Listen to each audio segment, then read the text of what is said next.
চট্টগ্রামের সীতাকুণ্ডে গাছের মগডালে উঠে চিৎকার চেঁচামেচি করা এক যুবককে আজান দিয়ে নিচে নামানোর ঘটনা এলাকায় চাঞ্চল্যের সৃষ্টি করেছে। সোমবার রাত 9:30টার দিকে উপজেলার সলিমপুর ইউনিয়নের বাংলাবাজার এলাকায় এ ঘটনা ঘটে।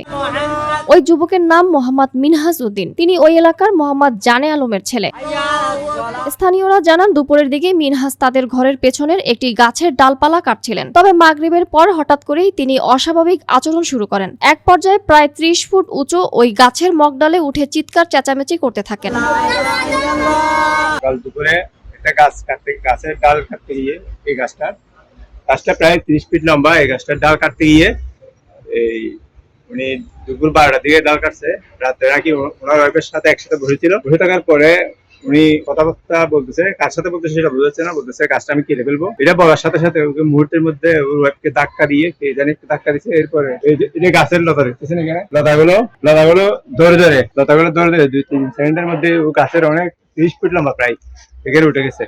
এরপরে প্রতিবেশী সবাই খবর পাইছে, অনেকে বাড়ির এলাকার অনেক হুজুর এখানে আজান দিয়ে ওনাকে নামাইছে। রশি বাঁধি ওর ভাই সহ আর 2-1 ভাই উঠে তারপর ওকে নামাইছে। স্থানীয়দের দাবি, তাকে নিচে নামানোর অনেক চেষ্টা করা হলেও তিনি নামেননি। পরে এলাকাবাসী আজান দিতে শুরু করলে তিনি শান্ত হয়ে যান। এক পর্যায়ে অচেতন হয়ে পড়লে স্থানীয়রা দড়ি দিয়ে বেঁধে তাকে নিচে নামানো হয়।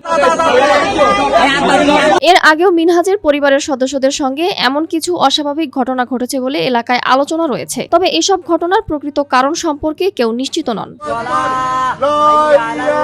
স্থানীয় লোক এবং বাড়ির লোকজন মিলে তাকে আশেপাশের মসজিদ থেকে বিভিন্ন হুজুররা এসে আজান দিতে থাকে। আজান দেওয়ার এক পর্যায়ে সে হিংস্র বাঘের মতো একটা আচরণ শুরু করেছিল, যেটা শুনেছি।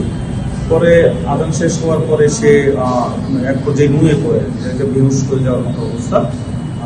পরে তার ভাই এবং কয়েকজন মিলে গাছের মধ্যে উঠে তাকে রশি বেঁধে পর্যায়ে নামায়। তবে যতটুকু জানতে পেরেছি, তার আগে সে তার মাকে কয়েকবার মারতে গিয়েছিল, যখন তাকে যিনি আসল করে।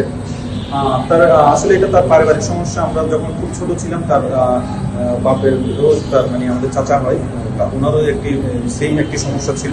আসলে সমস্যা তাদের মধ্যে না, সমস্যা তারা যে জায়গাটা থাকে ওই জায়গার মধ্যেই একটা সমস্যা আছে বলে আমরা ধারণা করছি।